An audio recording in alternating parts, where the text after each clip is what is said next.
وَلَقَدْ يَسَّرْنَا الْقُرْآنَ لِلذِّكْرِ فَهَلْ مِن مُّدَّكِرٍ اعوذ باللہ من الشیطان الرجیم بسم اللہ الرحمن الرحیم الحمد للہ رب العالمین وصلی اللہ علی سیدنا و نبینا ابی القاسم المصطفى محمد وعلى آلہ الطیبین الطاہرین المعصومین اما بعد اعوذ باللہ من الشیطان الرجیم بسم اللہ الرحمن الرحیم ان الذین کفروا بعد ایمانہم ثم ازدادوا كفرا لن تقبل توبتهم وأولئك هم الضالون صدق اللہ العلی العظیم۔ سورہ آل عمران کی ان آیات میں ان گروہوں کا تذکرہ ہے جو زندگی کے ابتدائی ایام میں یا زندگی کے ایک مرحلے میں مومن ہوئے، اسلام قبول کیا، آسمانی دین اور وحی کے مطابق عمل شروع کیا، لیکن پھر کسی دوست نے معاشرے کی وجہ سے، خاندان کی وجہ سے، قبیلے کی وجہ سے، ہوا پرستی اور دنیا طلبی کی وجہ سے اس حقیقی دین سے واپس پلٹ گئے، تو ان افراد کی سزا کیا ہے، ان کا انجام کیا ہے؟ اس میں سے ایک گروہ وہ اہل کتاب کا گروہ تھا جو مومن تھے، لیکن ان میں سے ایک گروہ رسول اللہ نے جب اعلان نبوت کیا تو انہوں نے انکار کیا۔ ایک مرحلے میں وہ مومن تھے، انہوں نے آیات الہی کا مشاہدہ کیا، رسول اللہ پہ حق کو نازل ہوتا دیکھا، لیکن اس کے بعد وہ کفر اختیار کیا انہوں نے، تو فرمایا یہ ظالم ہیں، یہ ہدایت یافتہ نہیں ہے، ان پر اللہ کی لعنت ہے، ان پہ فرشتوں کی لعنت ہے، تمام انسانوں کو ان سے دوری اختیار کرنی چاہیے، برات اختیار کرنی چاہیے۔ اس کے بعد قرآن کریم نے ایک اور گروہ کا تذکرہ فرمایا، ان الذین کفروا بعد ایمانہم، ان کے بارے میں بھی وہی تعبیر، یقیناً وہ لوگ جنہوں نے کفر اختیار کیا ایمان کے بعد۔ یہ ایسا گروہ ہے، پہلے مومن تھا، بعد میں یہ کافر ہوا۔ ثم ازدادوا کفرا، پھر ان کے کفر میں اضافہ ہوتا گیا۔ پہلی آیات میں یہ بیان فرمایا تھا کہ اگر وہ کافر گروہ توبہ کر لیتے ہیں، اپنی اصلاح کر لیتے ہیں، تو پروردگار عالم ان کی توبہ قبول، یعنی ایک گروہ وہ ہے کہ جو کفر میں چلے جاتے ہیں لیکن واپس پلٹ آتے ہیں، خدا ان کی توبہ کو قبول کر لے گا۔ دوسرا گروہ یہ کفر اختیار کرتے ہیں ایمان کے بعد، لیکن اس کے بعد واپس نہیں پلٹتے، ثم ازدادوا، پھر اس میں ڈٹے رہتے ہیں، ان کی ہٹ دھرمی میں اضافہ ہوتا ہے، کفر کی وادی میں بڑھتے چلے جاتے ہیں، لن تقبل توبتہم، تو ان کی توبہ قبول نہیں ہوگی۔ اب سوال یہ ذہن میں آتا ہے کہ اگر یہ افراد توبہ کرتے ہیں تو ان کی توبہ قبول کیوں نہیں ہوگی؟ تو یہاں پہ ایک رائے یہ ہے کہ ان کی توبہ اس وجہ سے قبول نہیں ہوگی کہ یہ مرتد فطری ہیں، یہ مسلمانوں کے گھر دنیا میں آئے، پھر انہوں نے کفر اختیار کیا، لہٰذا یہ پہلے مومن تھے، مومن معاشرے میں، پھر انہوں نے کفر اختیار کیا اور ان کے کفر میں اضافہ ہوتا گیا۔ اگر یہ واپس پلٹنا چاہیں تو ایک جو نظریہ فقہ میں موجود ہے کہ مرتد فطری جو فطرت اسلام پہ پیدا ہوتا ہے پھر وہ کافر ہو جاتا ہے تو اس کی توبہ قبول نہیں ہے، لہٰذا یہ اشارہ لن تقبل توبتہم کہ ان کی توبہ قبول نہیں ہوگی، وَأُولَئِكَ هُمُ الضَّالُّونَ، اور یہی وہ افراد ہیں جو گمراہ ہیں، جو حق سے دور ہیں، جو حق سے منحرف ہیں، جنہوں نے اپنے راستے کو گم کر دیا ہے، وہ یہی افراد ہیں۔ ایک نظریہ یہ ہو سکتا ہے کہ ایسے افراد جو ایمان کے بعد کافر ہوتے ہیں اور اپنے کفر میں بڑھتے جاتے ہیں، ان کو توبہ کی توفیق حاصل نہیں ہوتی، جیسے تاریخ میں ایسے بہت سارے افراد گزرے ہیں جن کو توبہ کی توفیق حاصل نہیں ہوتی۔ یا یہ کہا جا سکتا ہے کہ ان کی جو فرمایا توبہ قبول نہیں ہوگی، یہ ان کی زندگی کے آخری مرحلے کی توبہ ہے۔ جب انسان موت کا مشاہدہ کر لیتا ہے تو ان روایات میں اور بعض آیات میں اس بات کی طرف اشارہ کہ جب انسان کی موت کا وقت قریب آ جاتا ہے اور دیکھنے لگ جاتا ہے آثار کو، اب اس وقت اگر توبہ کرتا ہے تو اس کی توبہ قبول نہیں ہے، بلکہ گناہ کے بعد فوری اگر توبہ کرتا ہے تو اس کی توبہ قبول کی جا رہی ہے۔ لہٰذا یہ وہ افراد ہیں۔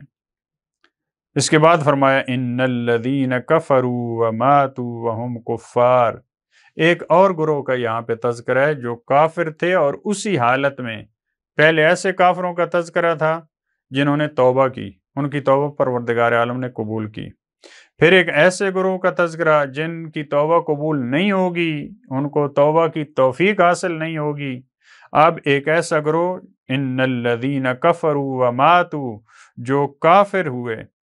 جو کافر تھے، وماتوا وہم کفار، اور ان کو موت آ گئی کفر کی حالت میں، یعنی وہ کافر تھے اسی پہ ڈٹے رہے، کفر کی حالت میں ان کو موت آ گئی، فَلَن يُقْبَلَ مِنْ أَحَدِهِمْ مِلْءُ الْأَرْضِ ذَهَبًا، ان میں سے کسی ایک سے بھی قبول نہیں کیا جائے گا، مِلْءُ الْأَرْضِ ذَهَبًا، ایک زمین کو اگر سونے سے بھر دیا جائے وہ بھی ان سے قبول نہیں کی جائے گی، وَلَوِ افْتَدَىٰ بِهِ،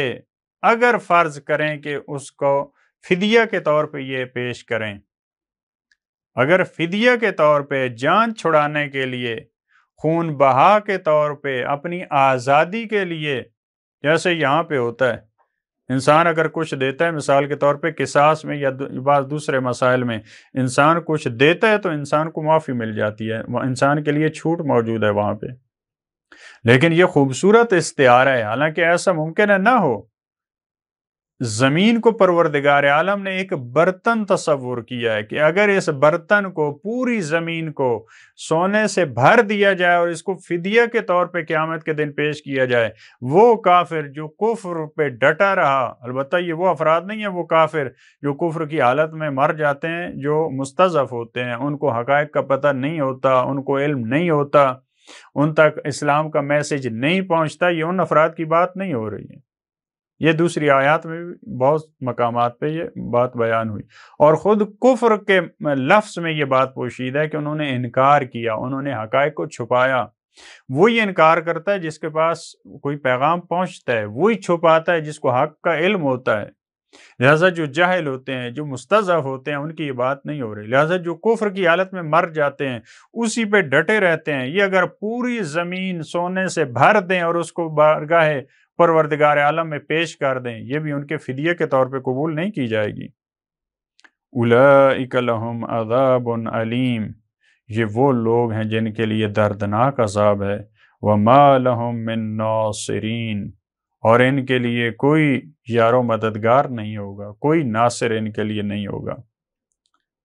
یہ جو ان افراد کے لیے قرآن کریم نے یہاں شفاعت کی نفی نہیں کی،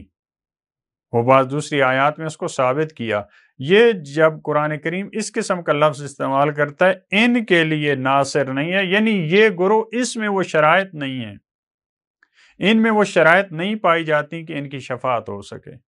لہٰذا وہ نصرت اپنی جگہ پہ وہاں پہ موجود ہے، شفاعت اپنی جگہ پہ موجود ہے، لیکن شافعین اور شفیعان محشر، ان کی شفاعت، ان کی نصرت ان افراد کو حاصل نہیں ہوگی، کیونکہ شافعین کی شفاعت انہی کو حاصل ہوگی جو اس دنیا میں رہ کر ان سے وابستہ تھے، ان کی بات کو مانتے تھے، ان سے محبت کرتے تھے، لیکن اس کے باوجود کچھ کمزوریاں رہ گئی ہیں۔ یہ وہ گروہ ہے جن کو شفاعت نصیب ہوگی، لیکن جو کافر ہیں، جو کفر پہ ڈٹے رہے ہیں، جو ضد پہ اڑے رہے ہیں، یہ ایسے افراد ہیں جن کو مرنے کے بعد جن کو کوئی فائدہ نہیں ہوگا، جن کو قیامت میں کوئی فائدہ نہیں ہوگا، وہاں پہ کوئی فدیہ نہیں، ان کی طرف سے کوئی فدیہ قبول نہیں کیا جائے گا، کوئی کفارہ نہیں چلے گا، کسی نصرت کرنے والے کی نصرت، کسی شفاعت کرنے والے کی شفاعت نہیں چلے گی۔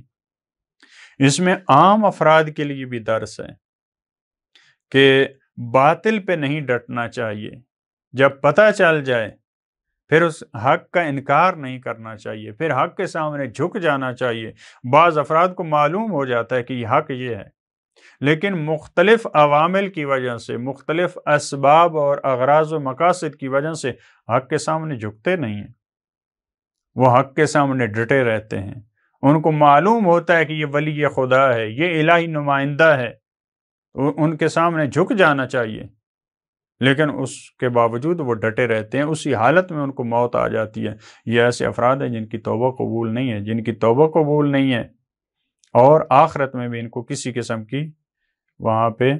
ان کی طرف سے فدیہ اور کفارہ قبول نہیں کیا جائے گا۔ پروردگار عالم ہمیں حق کو پہچاننے کی توفیق عطا فرمائے، ہمیں حق کے سامنے جھکنے کی توفیق عطا فرمائے، اور وہی دعا جو امام علیہ السلام کی دعا تھی اس تیسرے پارے کے اختتام پہ، اللہم ارنا الحق، پروردگارہ ہمیں حق کو دکھا دے، اور امام علیہ السلام کی وہ دعا، پروردگارہ